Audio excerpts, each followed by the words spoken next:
I wanted to read to you just 3 of the hundreds of comments that I have received, just to demonstrate some of the knock-on effects that are happening here. This is from a Canadian. I canceled my Amazon Prime, Netflix, boycott American products, travel only in my own country, and I've changed all cosmetics and clothing to domestic or European brands. That's just one Canadian.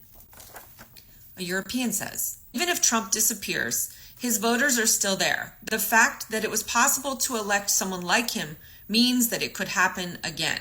The takeaway is stay away from America.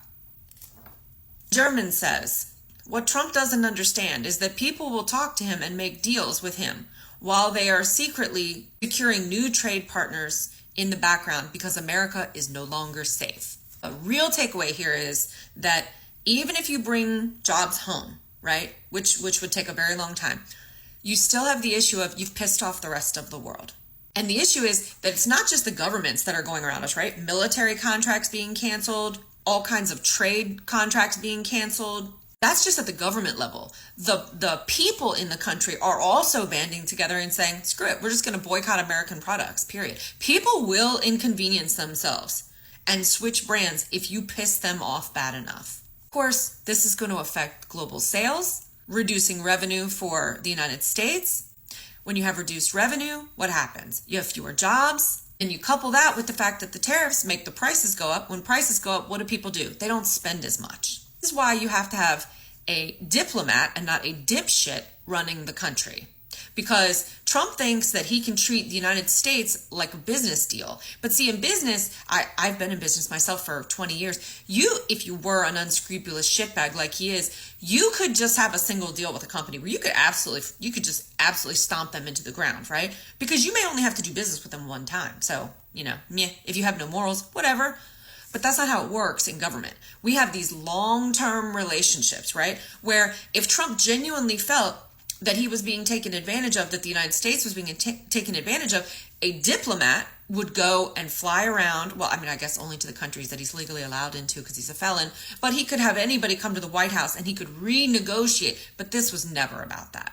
It was about a group of people who believed a lie that pinned their hopes and dreams of a world that is gone on a man that doesn't really exist, who was never going to work for their interests. And all he's going to do is cut taxes for the rich, deregulate everything so that the environment gets absolutely pillaged, all of our social programs so that everybody is desperate and hungry, cause massive inflation and a recession.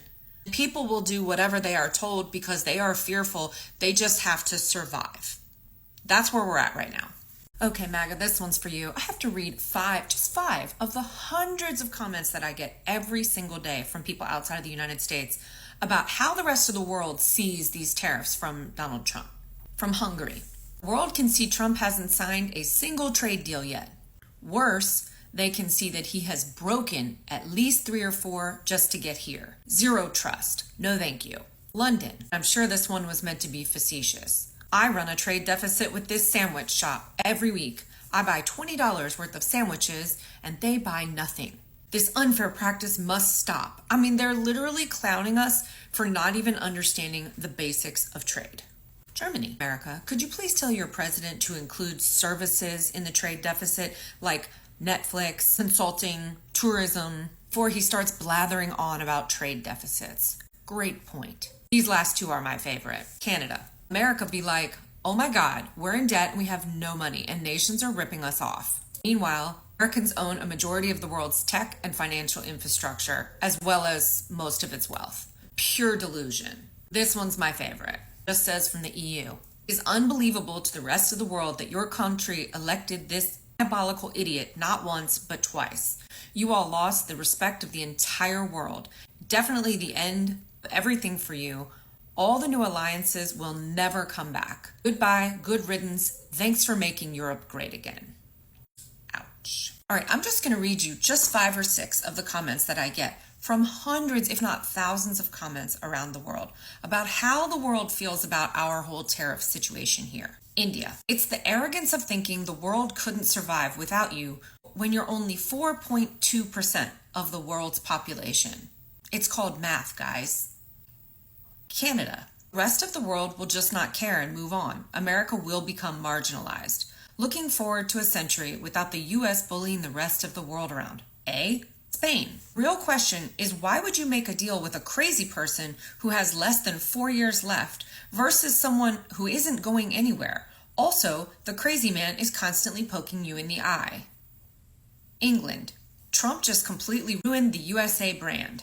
Built up over 80 years, ruined in under 90 days. Make America what again? France. The whole world, apart from the United States, is just standing on the sidelines watching the show while China is selling them popcorn. The storyline and the ending, pretty much predictable. Seriously, why would one want to jump on a sinking ship? This is from an American who's living abroad in Europe. Using the American market as leverage is the dumbest, most delusional thing ever. We Americans are only 336 million people in a world of more than 8 billion people. What makes us think that we are the only market in the world and that the rest of the world's 96% of the global population is irrelevant, broke, and have no money to spend? Come on, guys, get a grip. I need a drink. So I asked, will the rest of the world ever forgive us for electing someone like Donald Trump? Japan. Not a chance. Trump is just the symptom. From now on, any long-term deal with the United States needs a moron premium in case you elect someone even worse in the future. Netherlands. It's not just Trump. There are 75 million of him that can't be trusted. It will take generations if it is ever restored. France. It's not so much just the election, it's everything that wasn't done to stop him. The United States is lawless.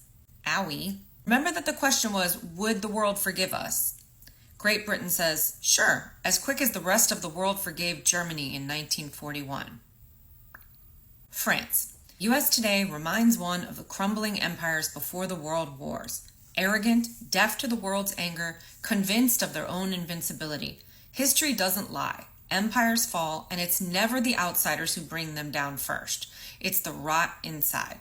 America should stop blaming everyone else and start taking a long, hard look in the mirror.